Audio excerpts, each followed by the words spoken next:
Assalamualaikum warahmatullahi wabarakatuh. Hari ini kita akan membahas statistika inferensial. Di pertemuan pertama kita akan mengupas habis tentang seluk-beluk statistika inferensial. Adapun subpokok yang akan kita bahas di hari ini yaitu yang pertama tentang statistika inferensial, yang kedua definisi statistika inferensial, yang ketiga ruang lingkup statistika inferensial, yang keempat proses pengambilan keputusan, kemudian yang kelima mahasiswa diharapkan mampu memahami statistika inferensial. Adapun beberapa istilah yang perlu kita ketahui bersama di materi pertama hari ini yaitu pertama tentang definisi daripada statistika. Statistika adalah cabang ilmu matematika, terapan yang terdiri dari teori dan metode mengenai bagaimana cara mengumpulkan, mengukur, mengklasifikasi, menghitung, menjelaskan, mensintesis, menganalisis, dan menafsirkan data yang diperoleh secara sistematis. Kemudian istilah yang kedua, statistik, bukan statistika.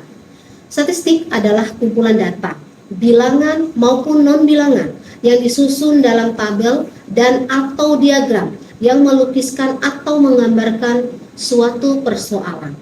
Selanjutnya istilah statistika deskriptif ialah susunan angka yang memberikan gambaran tentang data yang disajikan dalam bentuk tabel, diagram, histogram, poligon frekuensi, ogif, ukuran penempatan yang terdiri atas median, kuartil, desil, dan persentil, ukuran gejala pusat yang terdiri atas rata-rata hitung, rata-rata ukur, rata-rata harmonik, dan modus.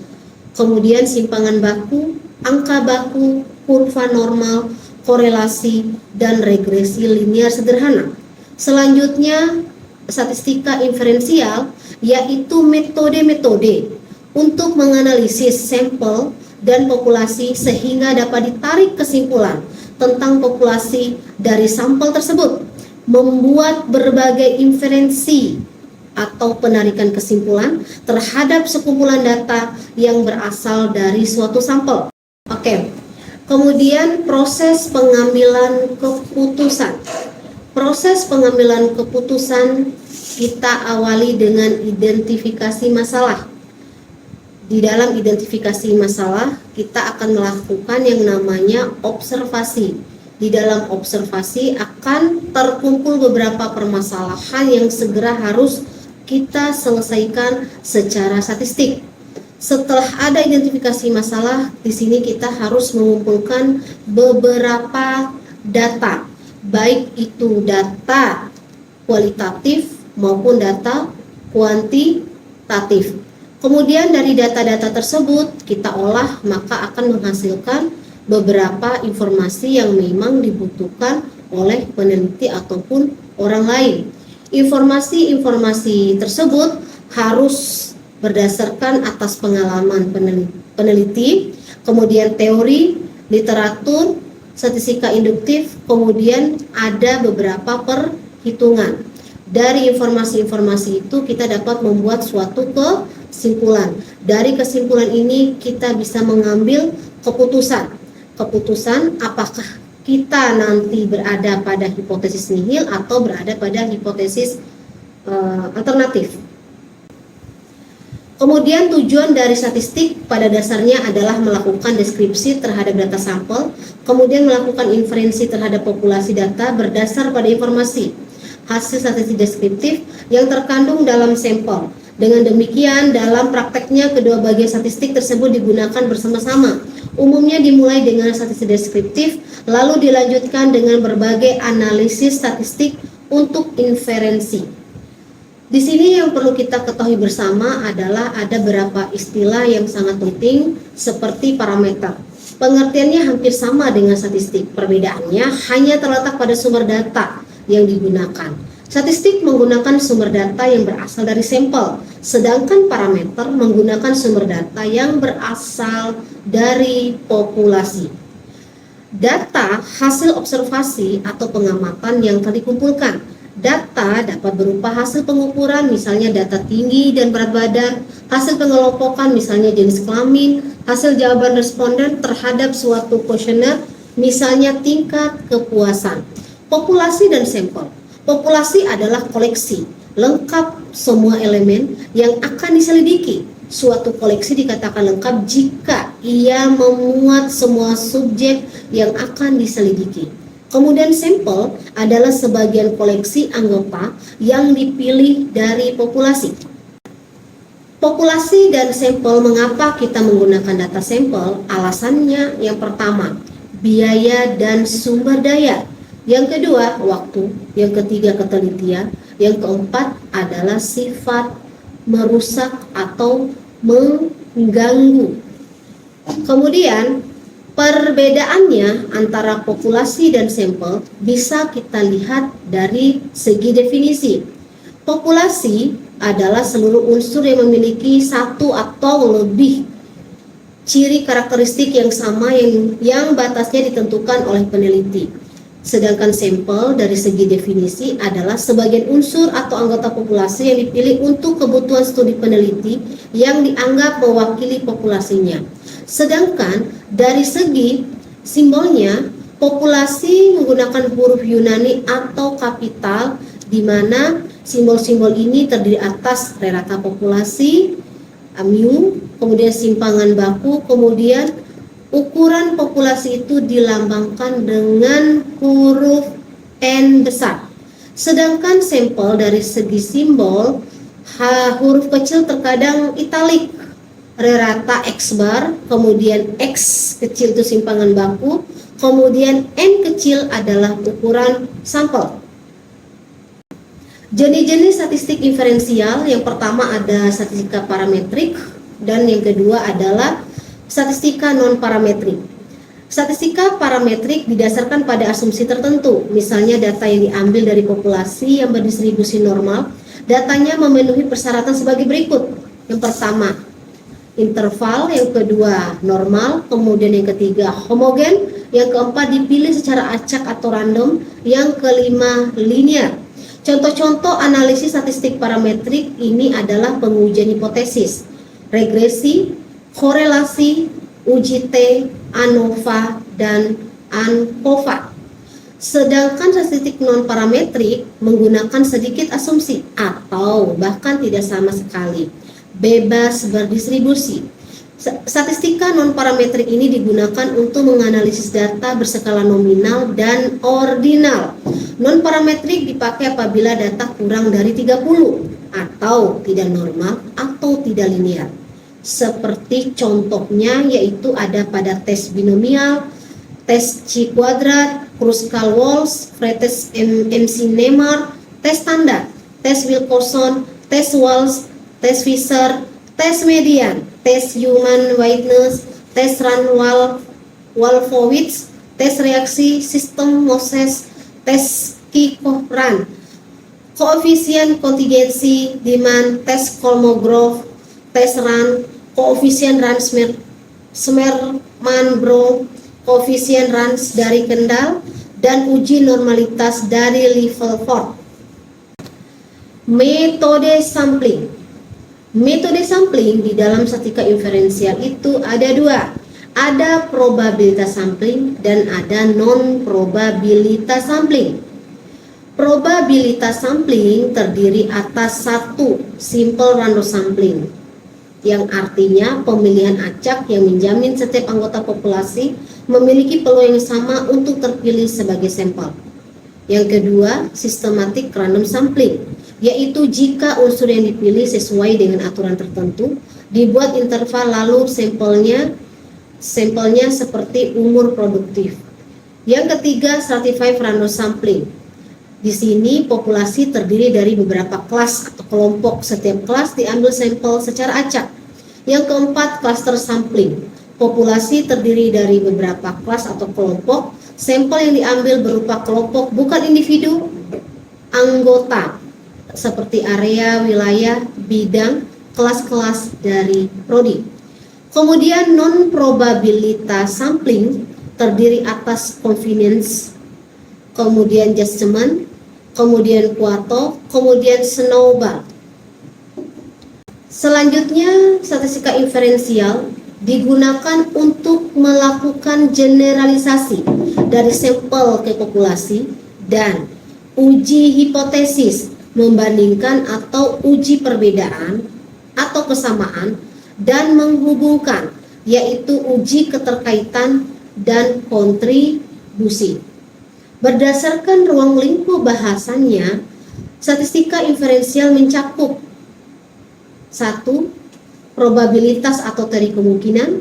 Yang kedua, distribusi teoritis. Yang ketiga, sampling dan sampling distribusi. Yang keempat, pendugaan populasi atau teori populasi. Yang kelima, uji hipotesis. Yang keenam, analisis korelasi dan uji signifikansi. Yang ketujuh, analisis regresi untuk ramalan. Yang kedelapan, analisis varians. Dan yang kesembilan, analisis covariance. Estimasi sampel. Konsep utama 1. Proporsi sampel, yaitu besaran sampel yang diambil dari sebuah populasi. Yang kedua, interval confidence, interval yang menunjukkan area keyakinan bahwa populasi dari sampel dapat mendekati keputusan dari populasi. Yang ketiga, nilai kritikal, nilai hitung atas keyakinan keputusan sampel sebagai estimasi populasi. Kemudian, uji hipotesis merupakan jawaban sementara terhadap masalah yang masih bersifat praduga karena masih harus dibuktikan kebenarannya. Adapun langkah-langkah di dalam uji hipotesis, yang pertama, identifikasi sebuah klaim, teori, hipotesis yang akan diuji dan ditulis dalam sebuah simbol. Kemudian, hipotesis harus memuat pernyataan tentang keyakinan atas original klaim dan alternatifnya. Selanjutnya, identifikasi H0 dan HA. H0 mengekspresikan klaim original, HA mengekspresikan klaim alternatif berdasarkan hasil estimasi. Uji dua sampel. Penelitian eksperimen biasanya menggunakan dua sampel atau lebih sebagai objek penelitiannya. Sampel-sampel tersebut dibandingkan untuk melihat ada tidaknya perbedaan setelah sampel-sampel tersebut diberi perlakuan berbeda. Konsep utamanya yaitu dua sampel akan dependen jika sampel tersebut dapat dipasangkan satu sama lain terkait dengan informasi keduanya. Contoh kasus, seorang pemilik kedai minuman mengadakan sebuah penelitian untuk mengetahui selera pemilihan minuman dengan rasa jeruk yang lebih diminati konsumennya.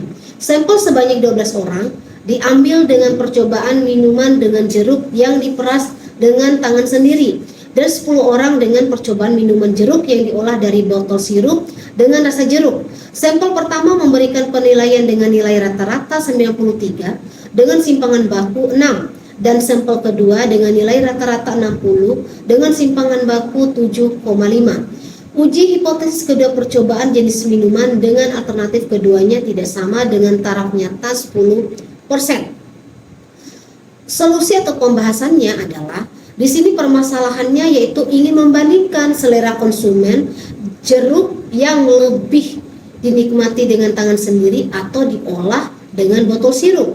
Sehingga di sini menggunakan perbedaan rata-rata dua sampel. Untuk sampel pertama N1 sama dengan 12 dan untuk sampel kedua N2 yaitu 10. Sedangkan untuk simpangan baku berbeda, yaitu untuk sampel 1 6 dan untuk sampel 2 7,5. Sehingga dapat disimpulkan menggunakan cara varians tidak diketahui dan diasumsikan berbeda karena menggunakan nilai simpangan baku dari sampel. Kemudian korelasi dan regresi. Korelasi merupakan keterikatan ekstrak antara dua variabel. Sedangkan regresi merupakan estimasi hubungan antar variabel melalui sebuah model. Analisis korelasi merupakan suatu analisis untuk mengetahui tingkat keeratan hubungan antara dua variabel. Tingkat hubungan tersebut dapat dibagi menjadi 3 kriteria, yaitu mempunyai hubungan yang positif, mempunyai hubungan negatif, dan tidak mempunyai hubungan. Analisis regresi sederhana digunakan untuk mengetahui pengaruh dari variabel bebas terhadap variabel terikat, atau dengan kata lain untuk mengetahui seberapa jauh perubahan variabel bebas dalam mempengaruhi variabel terikat. Dalam analisis regresi sederhana, pengaruh satu variabel bebas terhadap variabel terikat dapat dibuat persamaan sebagai berikut. Y sama dengan A plus BX, di mana Y merupakan variabel terikat, X variabel bebas, A merupakan konstanta, B merupakan koefisien regresi. Untuk mencari persamaan garis regresi dapat digunakan berbagai pendekatan, sehingga nilai konstanta dan nilai koefisien regresi dapat dicari dengan metode sebagai berikut. Goodness of fits. Yang dimaksud di sini adalah mengukur ketepatan hubungan dan derajat homogenitas antar variabel. Kapan kita menggunakan goodness of fit test?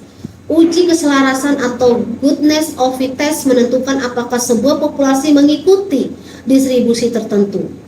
Chi-square goodness of fit dapat digunakan ketika bertemu dengan kondisi sebagai berikut.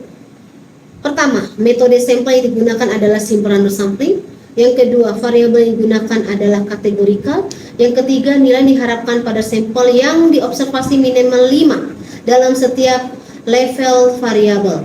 Untuk satu variabel dikenal sebagai uji keselarasan atau goodness of fit test yang berfungsi untuk membandingkan frekuensi yang diamati F0 dengan frekuensi yang diharapkan Fe. Jika terdiri dari dua variabel dikenal sebagai uji independensi yang berfungsi untuk hubungan dua variabel. Seperti sifatnya, prosedur uji chi-square dikelompokkan ke dalam statistik uji non-parametrik.